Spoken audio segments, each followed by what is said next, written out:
Whew. Sorry for the delay. Getting set up. Want to get a couple of things in order so I didn't forget some of the topics which I wanted to talk about. Um, this is what I've been thinking with Marcus Cage. Of course, I am Marcus Cage. Um, of course, you've seen the title. We are going to get into the whole Jank drama. Normally, I mean, I haven't really weighed in very much except for. Ooh, sorry, that coke's going through me. I haven't really weighed in very much except for when I've been asked about it on other platforms. So I decided that I would give my full just lay out everything how I feel about the whole situation and all the parties involved, especially since I woke up to it trending today. And then I also had like a little bit of a tiny spat with the K Hive. So I'll get into all that with the whole Jake thing and TYT. Um, and so I will go on ahead and get into my other stories, which I wanted to do a little update on. Um, sad news that we heard that the president of Haiti was assassinated. Roughly, I believe, 1 a.m. local time there in Haiti. Um, his wife was also wounded initially in the attack, and it was thought possible that they might be able to save her, but she succumbed to her injuries and she also passed away. Their son, who was also in the residence at the time, did get away with his life, but now he has to deal with burying two parents. So I mean, very very tragic circumstance there. Um, I could go into all the different ramifications. I mean, or not, I don't want to say ramifications. I say I can go into different theories and all that, but I don't want to go into too deep on some of those things at this time. Um, I will just say that he was, as far as what I hear, information wise, which it could be incorrect, that he was not very popular and he kind of was trying to rig his way into an extra term or something like that. So um, it could easily be said that he had enemies. There are rumors that he was involved with unsavory characters in the United States. Um, Also, we know that he was given like a full blessing. Yeah, the United States was completely behind him and supporting that leader. So that, of course, has some wedges internally. I'm not going to go into the dynamics of that at the moment, but I just wanted to at least reflect and talk about that situation that we did have a world leader who was just assassinated, and his wife was assassinated also. Um, I wanted to give an update on the surf side. I always get this mixed around, so my apologies if I get it wrong, but I believe it's the Surfside condo rise. We'll just say the building collapse in South Florida. Um, Apparently, I guess the bodies recovered so far, it's roughly the death count is up to 40. They are still trying to do as much recovery acts as they can, but there is some issues which they're starting to worry about off the coast out into the Atlantic. There are reports of a tropical storm which is brewing, so we don't know how that's going to affect that operation.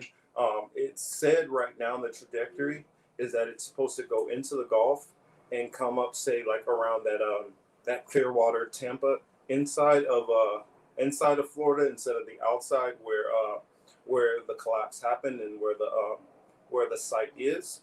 So hopefully, with a little luck, it won't you know make things much more difficult. But even if it's not directly on that area, depending on the strength and size of the storm, it can be a lot of rain and debris and make things exceedingly difficult, even if it's not a direct hit.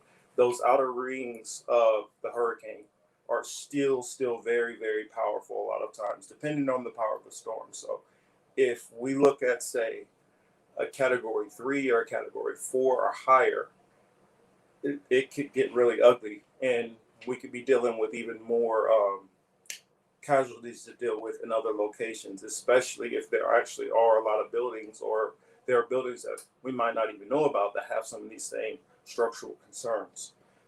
So that's just something that we all should keep an eye out for, especially if you live in any buildings where there's been notices of problems going on within your building. If there's a history of, say, your your landlords or your maintenance people not being on top of the maintenance, if there's any rumors like that, now is the time, especially if you're in one of these storm areas, like, you know, that whole southeast area, which is in a hurricane zone. And then we got to keep in mind also that in the Midwest, we do have tornado season. So we do have to keep those things in mind. Make sure you check your structural integrity of your dwelling that you live in, first and foremost. That way, if something does happen, no matter which part of the country you're in, that hopefully at least where you're dwelling at will be a safe abode for the time being.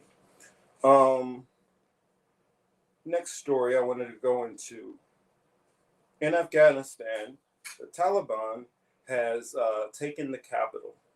And in taking the capital, they have also taken the police headquarters, encasing the prison system, which leads to, uh, I'll let you all figure how you decipher this news. It led to a giant mass prison break of record proportions. So they basically let everybody go, and and we'll see what comes of that. Because, I mean, granted, maybe some people are in prison for, or are innocent and should not be there, but I'm pretty sure some people, they are a danger.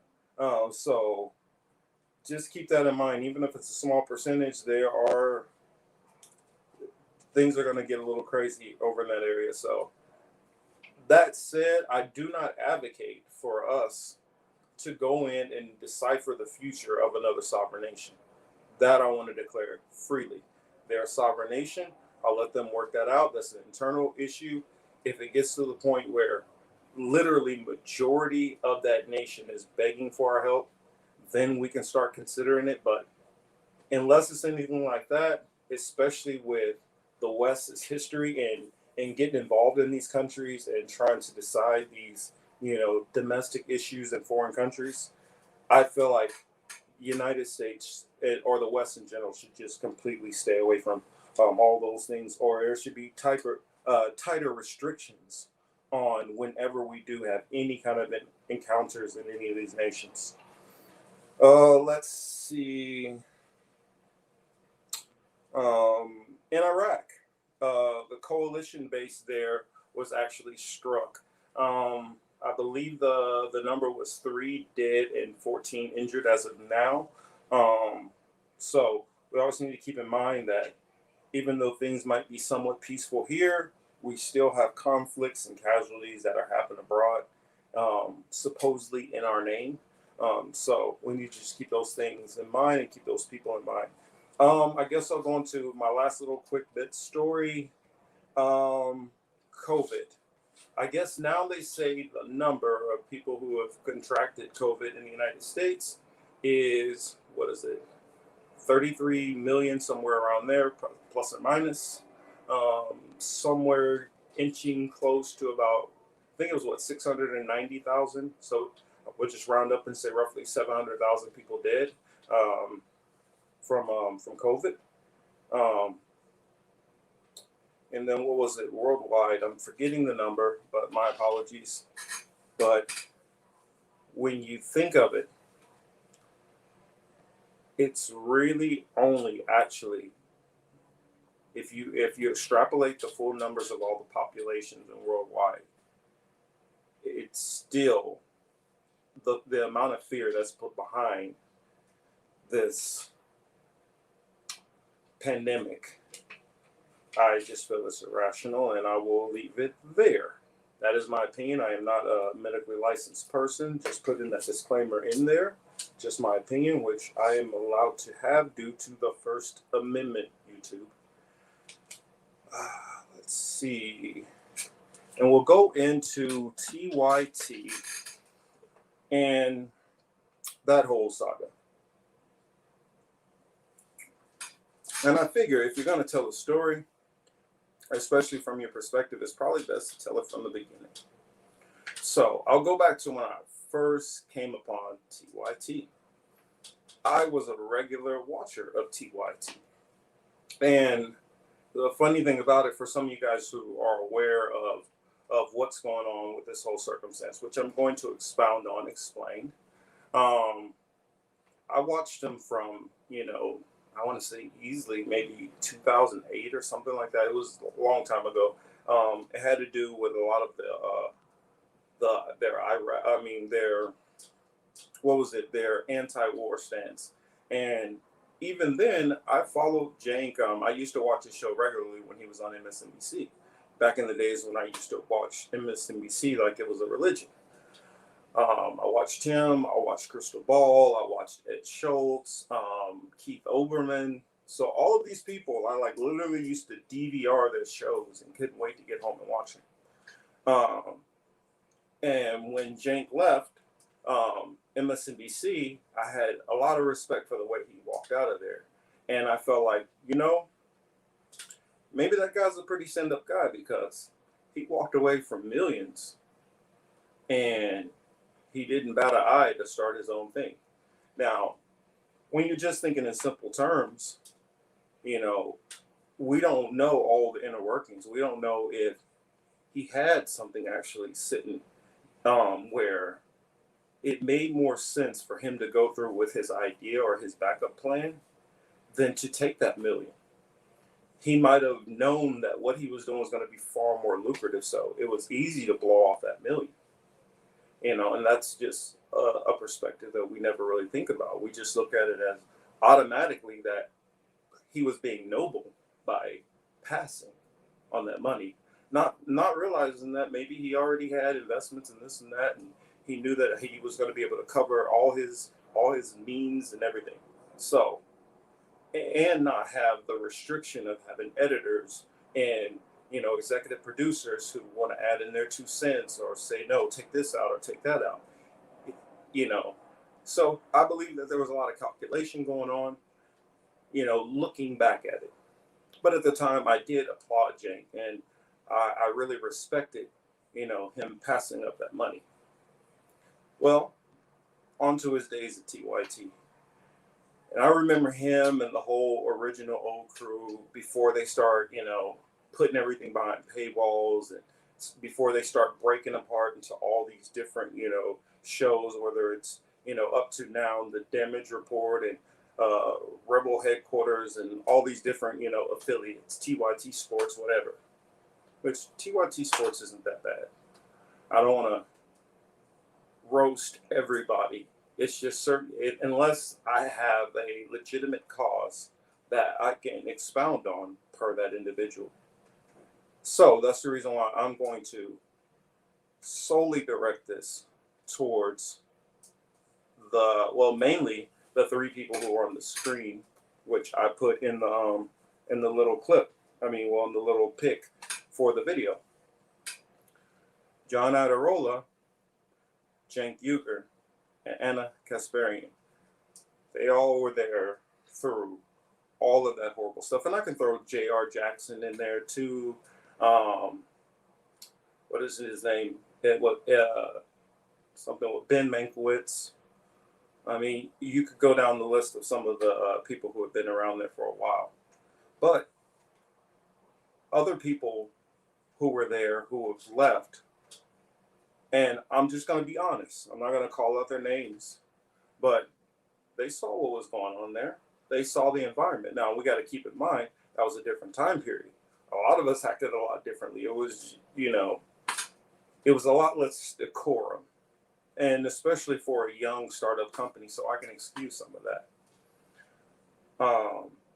And when statements like Jimmy makes, which he says that they wanted to be like a young, new Howard Stern kind of show. you can see that in what they were doing and the little segments that they would have. And the thing about it is, you know, I guess getting into the whole Jimmy versus TYT, this started when he left. There was a lot of bad blood there, but it wasn't talked about often. Um, and on Jimmy's side, I would have some bad blood if I helped create something, was there for a long time, and you charged me out the way for my own creation. I would have a little bad blood there too. But I'm not saying that he did or anything he did was in malice towards them. What I noticed, and what some people, what they like to do is, a lot of people were noticing a change in TYT, whether we knew why or not. We noticed that on some takes they were just having some bad takes here and there, and so it's easy when you like somebody for you to be able to say, you know what, maybe they were just wrong on that one. I'm not just going to just trash them and throw them away because of one opinion I felt like they got wrong.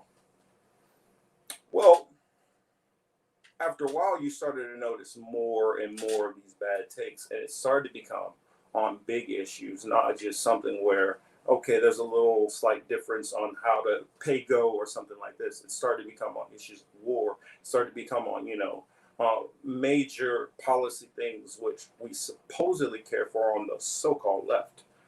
Um, and that change caused a rift which you started to see build between what's now looked at as the force the vote side, which Jimmy would be the most reflective and most famous face of that.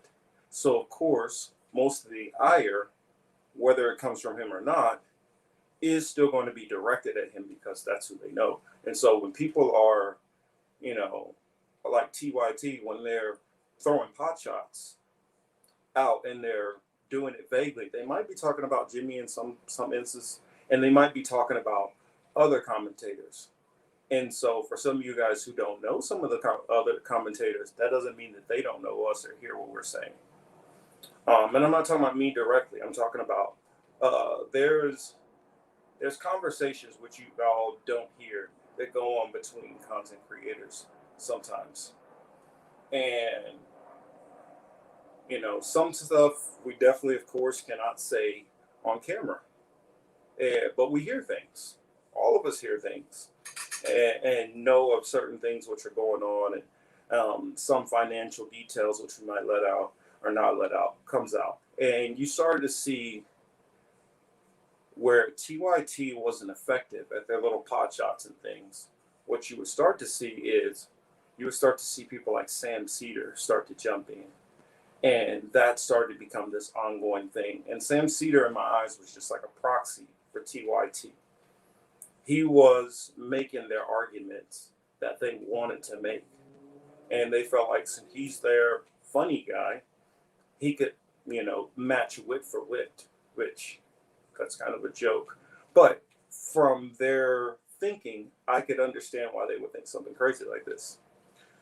So it started to escalate, and you started to see other commentators start to get in, and it started to become a divide. And then it came up to the force the vote, and TYT, and of course Sam Cedar, and of course Pacman, and a lot of those people like that, the Rational National, all those people, the same ones who were so rah-rah about how horrible Biden was for so long, and then turned around and told everybody to vote for him. All these same people who, when it's before the primary season, or when it's during the primary season, they have no problem with going viciously against these different politicians. But then when it comes down to actually legislation time, they always find a way to let them off the hook. And these commentators, because of these other point of views and takes, are starting to be, paid attention to and listened to, and people are starting to listen to contrary arguments. Hey, Sinead. But as they started listening to some of these other arguments, they started saying, well, wait a minute, maybe they're not entirely correct on what they're saying there. Maybe they are leaving things out. And as you start to notice that build and build and build, and you started to notice one side is talking about relevant issues, this other side is they're talking about relevant issues, but a lot of times they're talking about them in a very shallow way, and a lot of times it's very corporate sounding. Um, and so I felt like after a while, people were just noticing the difference. It's just like when I hear people like Kyle, for instance, say, "Oh, I'm losing supporters right and left."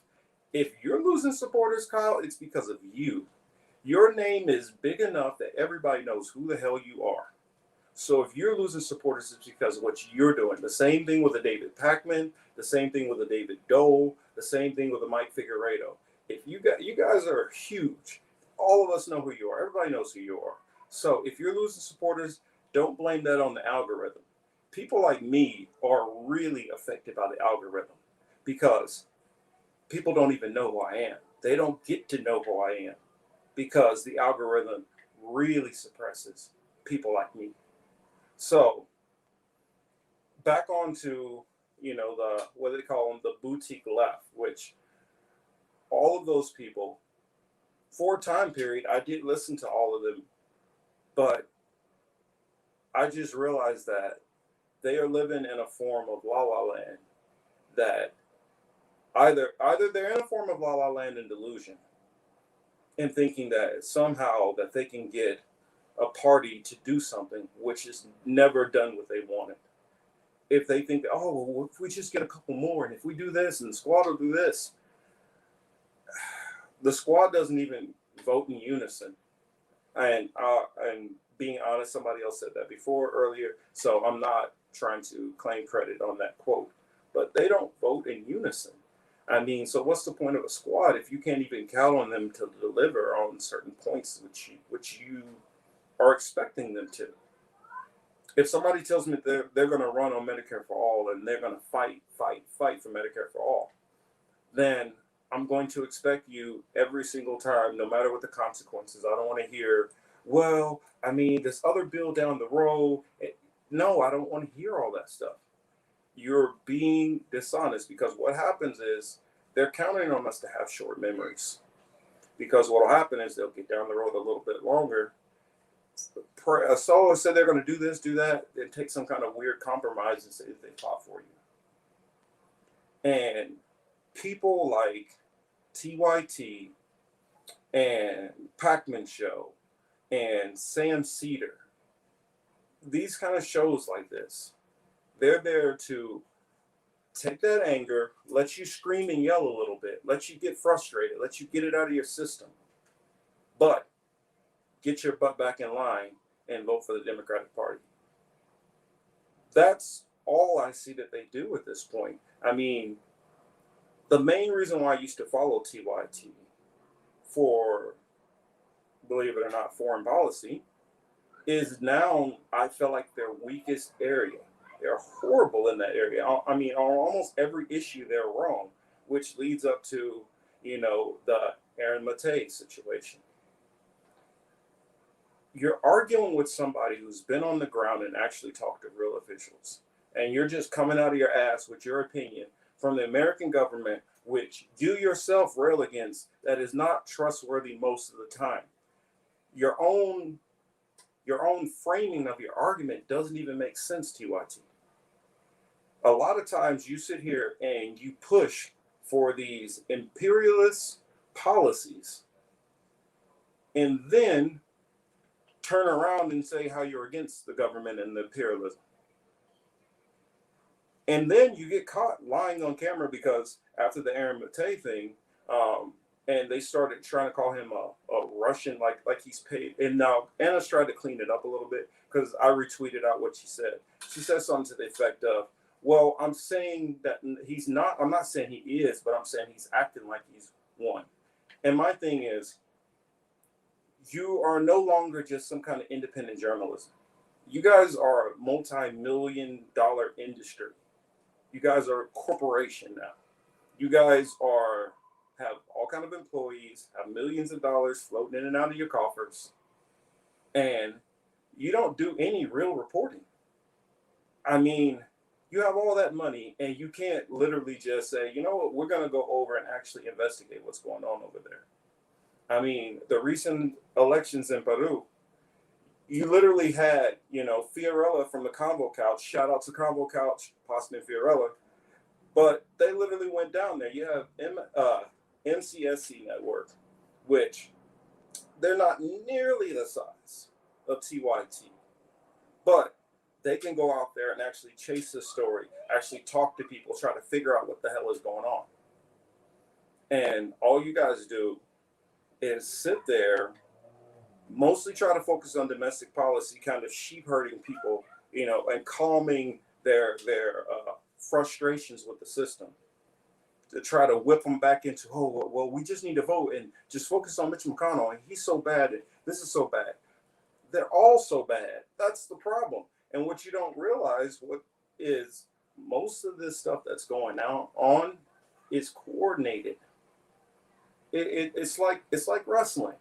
One gets in, he throws a little fake punch, smacks him in the face, he falls all back and acts like he's all dazed. This is what's going on.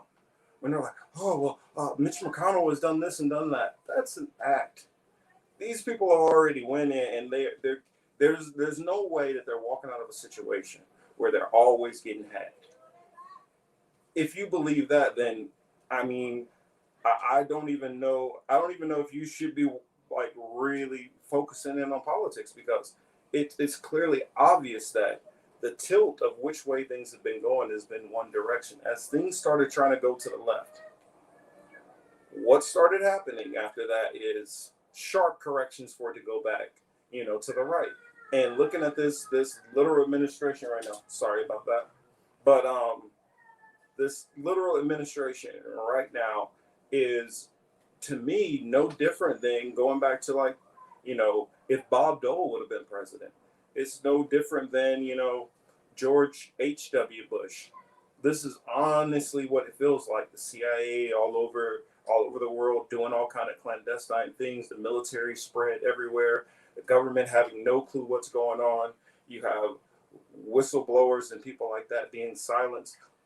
All of it, none of this stuff is new. It's just we don't learn that history of what was going on. And so we don't watch and see the same cycles coming again because they rebrand themselves different ways. And people like TYT, because they catch us off guard, well, they caught us off guard because they started off, I believe, honestly trying to do the right thing. And I believe a lot of these networks started trying to do the right thing. But as that money started coming in, it gets easy for some people to compromise and say, well, you know what? I mean, I could talk about this issue, but I mean, if I don't really go into detail on it, am I really selling out? And that justification and that rationalization, which I feel a lot of them do, is why they don't justify themselves is in the wrong. It's kind of like, what a lot of the Democrats wanted to do. They always want to have their cake and eat it too. They want to cut some of the funding to the inner cities, but at the same time, they want to turn around and say what they're doing for the inner cities. I mean, it's that same kind of silly hypocrisy which most of us don't notice. And the reason why they get away with it a lot of times, and I'm not just talking about these content creators, I'm talking about the news in general, because the news was doing it before they were doing it. They're just doing a new repackaged version of what the news was doing, giving us the BS and not telling us the whole truth. And I'm not even saying all the media lies entirely.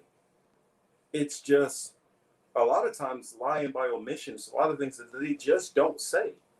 Information which somebody sitting up in the top floors of NBC or CBS, pick your affiliate, decides this is not the story we want to talk about. That's not important. Well, how do you know it's not important to many different demographics throughout the country, throughout the nation, throughout the world? Only a handful of people a lot of times decide what the whole world is privy to have as news. Unless you dig out and find, a bunch of independent sources and you have that will that you want to go out and chase and find that information, most of the time you're never going to know this information. So I try to keep that in mind when I'm dealing with some of these different people and how foolish they sound on some of the stuff they're saying. Like for instance, going into now, I was just kind of expounding on how I feel about all of these commentators in general, and then you had Jimmy Dore, and Jimmy Dore jumps in the fray to defend Aaron Mate, and it's kind of like that's what they were waiting for. They were waiting to say, well, see, he directly attacked us, so now we're attacking him, and it's all fair game, which you could see that there was a jealousy, there was division, all that stuff going on. You could see their numbers starting to drop. You can see his numbers increasing, especially even in live streams. I mean, for you to have that many subscribers, and I mean, plenty of channels like 1 millionth of their size have larger live stream numbers. And what that tells me is a lot of people haven't went back and checked their what they're subscribed to, and they probably should go in there and start unsubscribing, because a lot of you probably have stopped watching TYT, but you probably are still subscribed. That's why they're so high. And that's why they're getting a lot of the ad money and things like that too. If you do not agree with TYT's perspective and what they've been doing over there and how they're reporting news, make sure you tell everybody. Go through and double check to make sure you are not subscribed to them.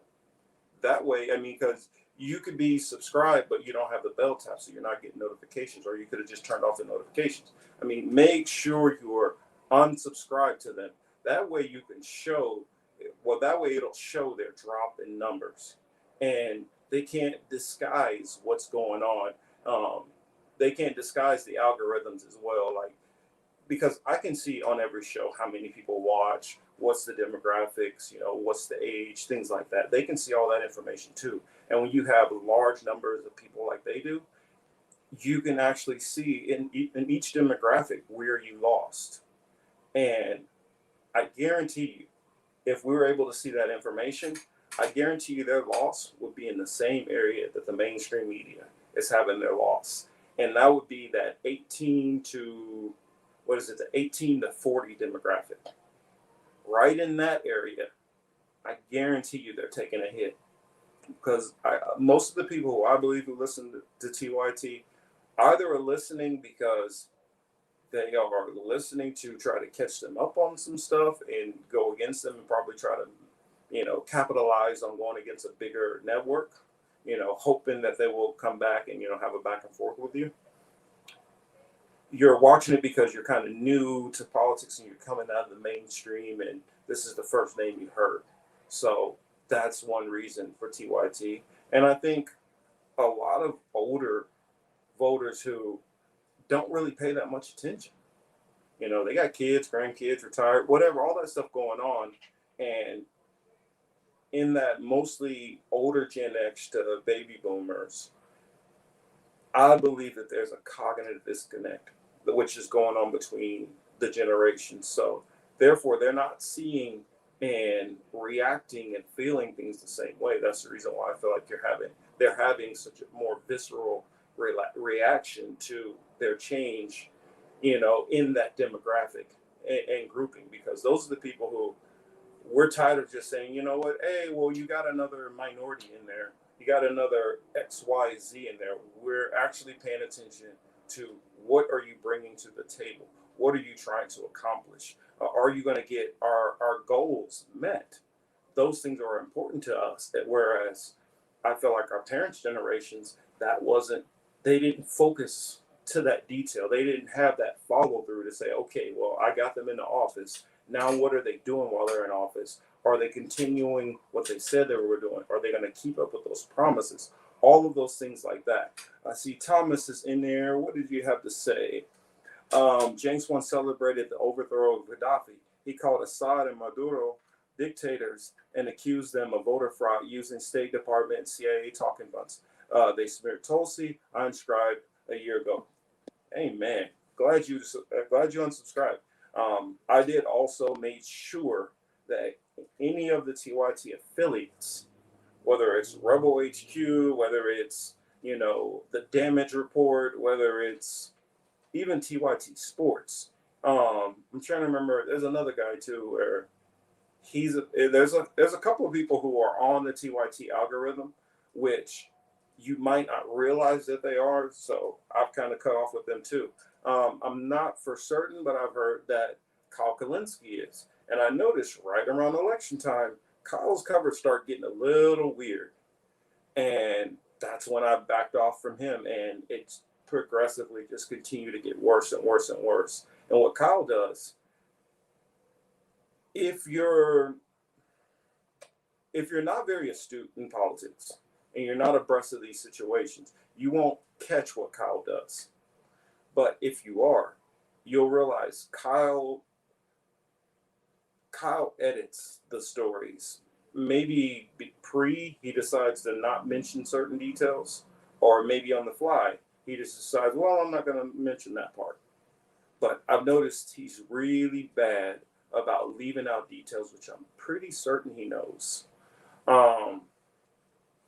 Yeah, I mean, Cenk is he's a Republican still at heart. He's just found a niche where he could make some money, and at this point, I look at him and all of them as just full grifters. I mean, they literally raise millions of money and then have nothing to show for it with the people. They tell them, hey, we're going to have this, we're going to do that. Those people never get any return from anything.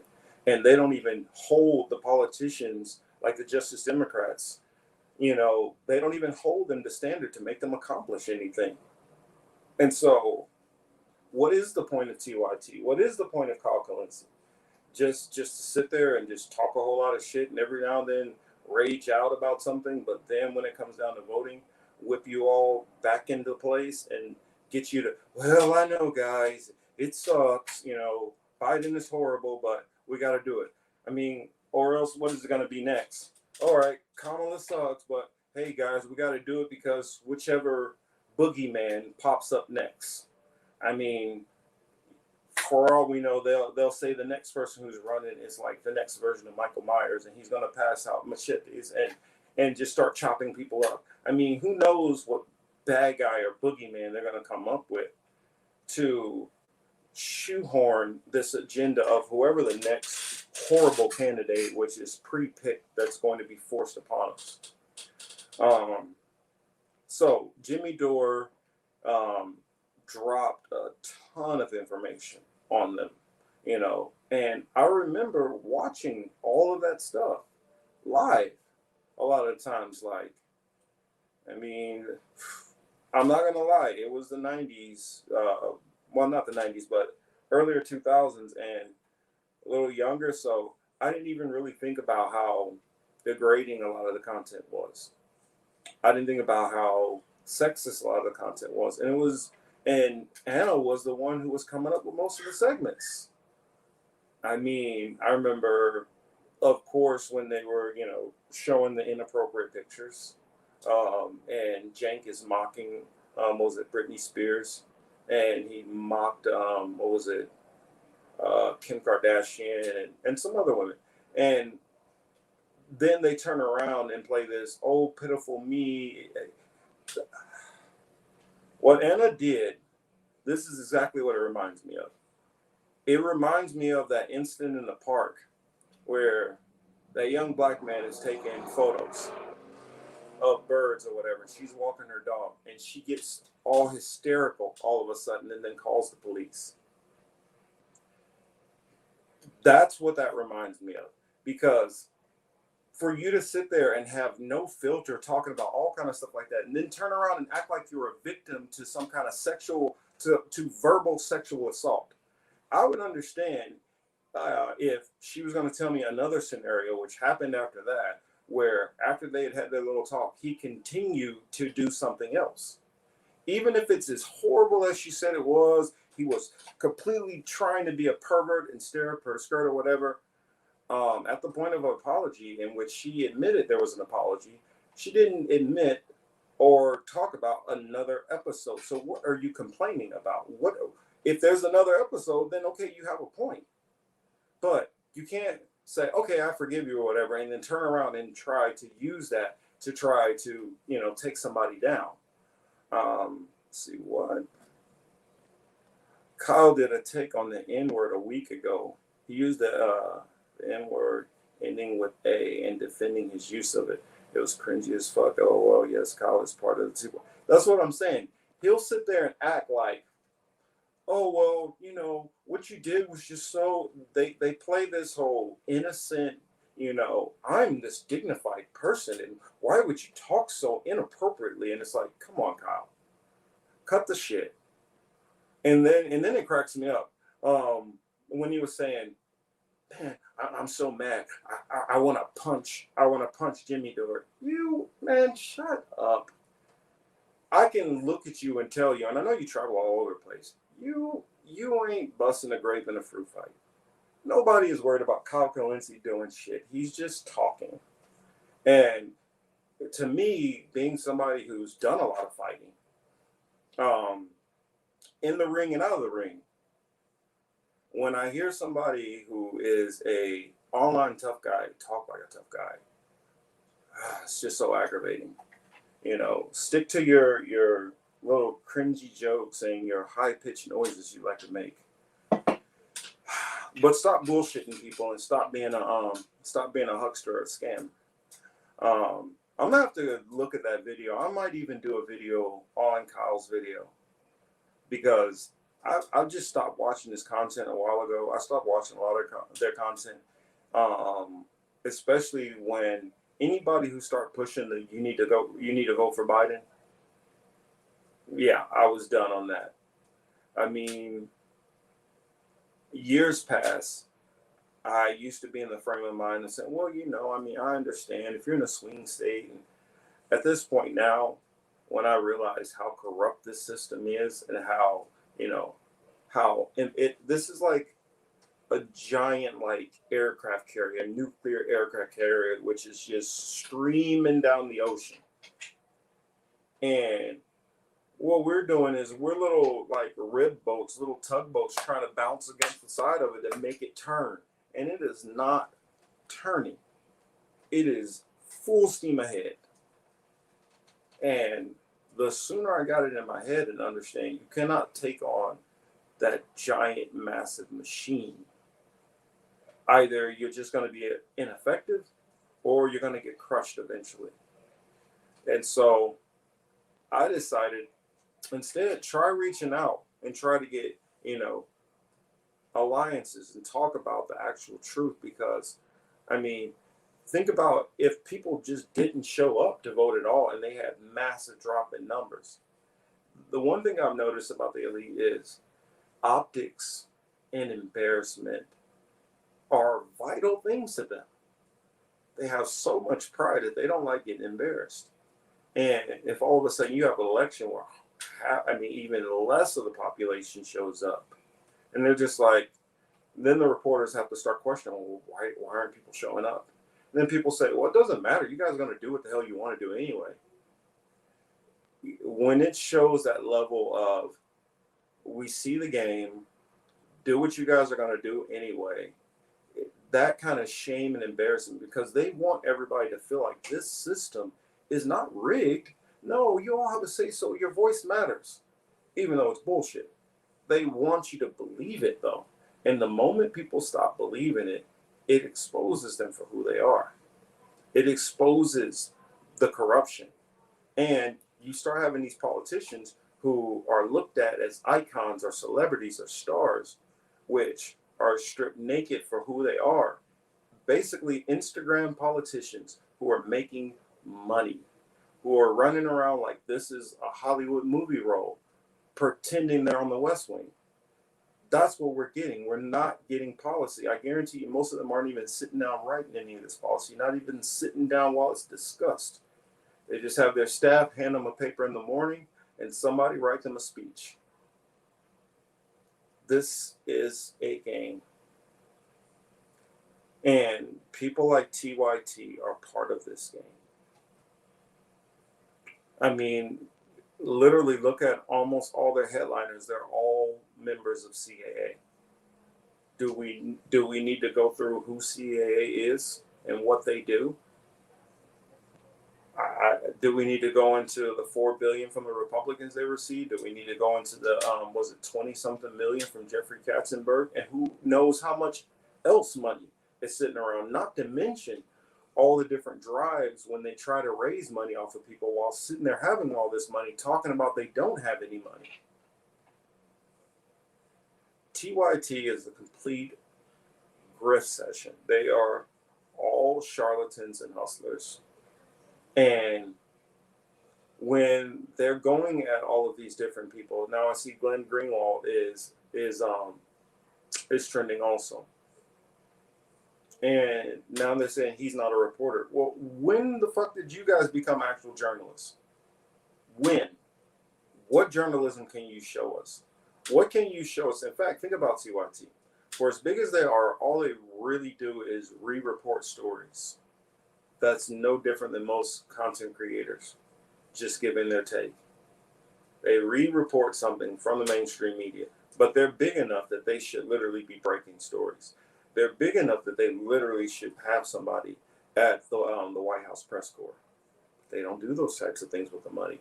Where does that money go? That's what you have to start asking yourself.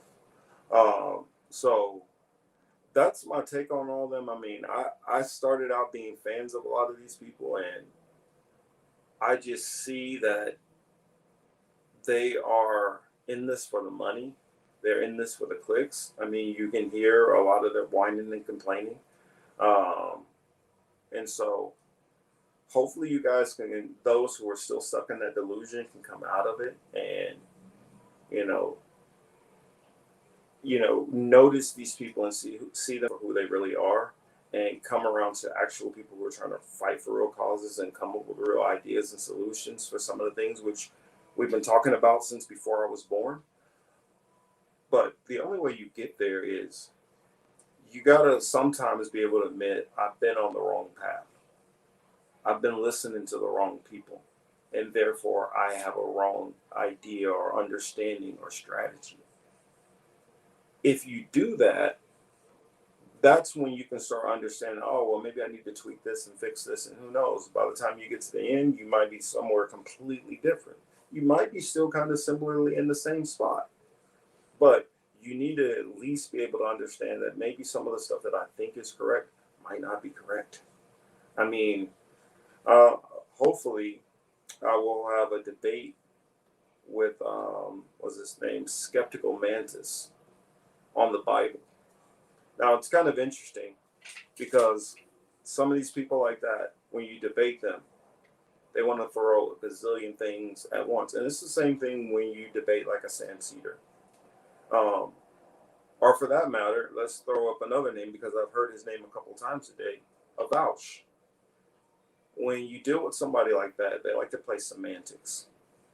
And so they'll start playing on, well, what is the definition of a fascist? Well, the actual concordance definition is you gotta cut those people off when they do that dumb shit. It's silly. I mean, Vouch, I look at him as just basically a dirty, a dirty racist wannabe pedophile. That's all I see him as.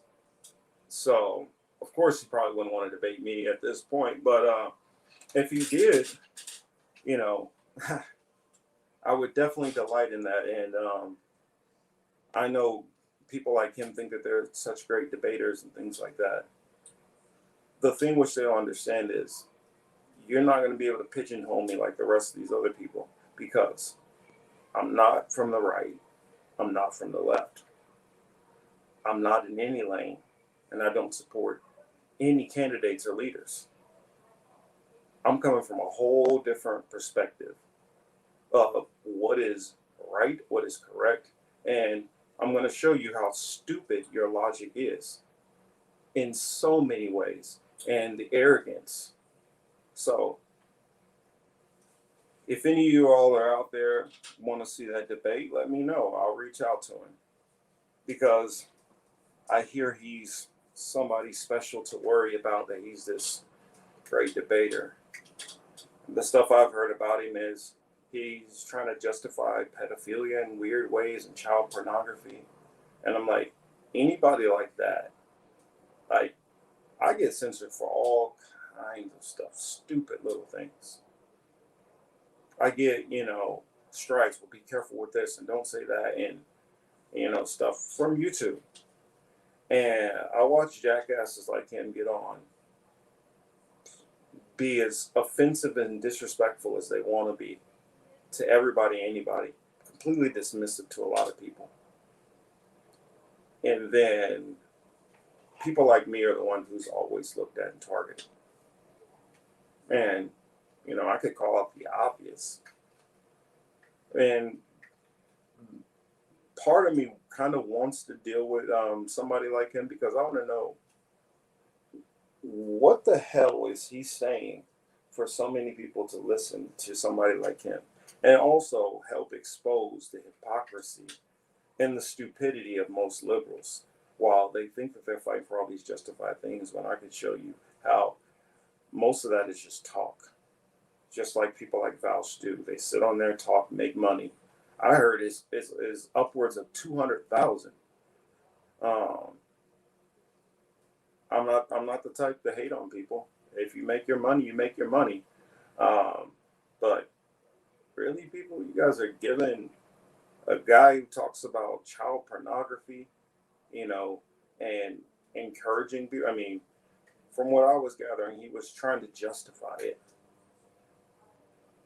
And then, that's the reason why I call it, it's the online space.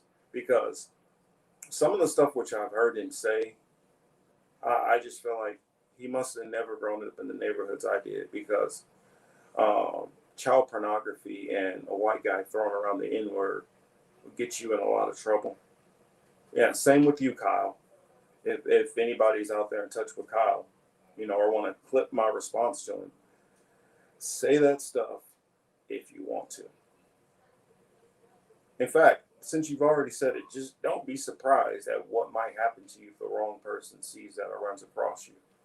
And don't sit out there and be shocked when it happens to you. So keep that in mind, Mr. Kulinski. Or actually, why am I calling Mr. Kulinski? To me, he looks like a kid. So that said, anybody else I'll leave out of there who I feel is, well, I think I said Sam Cedar, but basically anybody who's with the minority report, all of them are a joke. All of them. Nomiki Khan's, her, and all of them. They're all a joke. All a joke, literally. And this is what, what I call the Karens and the Darrens. When a couple of people start putting some pressure on them and fussing at them a little bit back and forth in dialogue, they all run to the block switch real quick. They all go hide in their little ivory towers and go be the little cowards that they are. Never really wanting to debate anybody who really will go after them in a hard way. But, do them. Do what they want to do. Y'all who want to watch them, do it at your own risk. Well, I say it's a waste of time.